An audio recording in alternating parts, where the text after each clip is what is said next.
तो welcome back to my another mini blog. तो समस्त को बहुत सारा स्वागत मोर ये छोट मिनी ब्लॉग को। तो देखिपे मुझे बाहर सारिकी एमती सजबाज होगी बाहर को जाइए, कारण किसी कम थिला तो कमटा जिते जल्दी सरीगला तो से आम टे बाटर आसला बेलू नयापल्ली पड़ा। तो मुझे कहली चलो से नयापल्ली मेढ़ देखीदेकी आम से बाटे देखी पलैबा।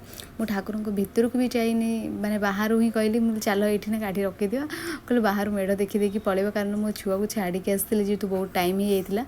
तो सहीपटे आसला बेलू जुडियो भी पड़ा, बाबूर किसी चप्पल आनबार था। तो से आम जाइलु जुडियो आउ से बाबू किसी भी पसंद आसलानी।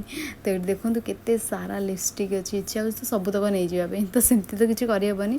तो बाटर जेहतु बाहर को आम आसीचु तो किसी तो न खाई गले हेनी। तो से आम टे जा पेटिस टी खाई आउ बाबू फास्ट मन्स्टर पी दौरान जा पेटिस खाइबे। तापर आम संध्या टाइम भी मुझे पलि आसती घर को, आउ घर को आसला बेलू बिरी चाउल सकाल बतरा होता चकुली करने।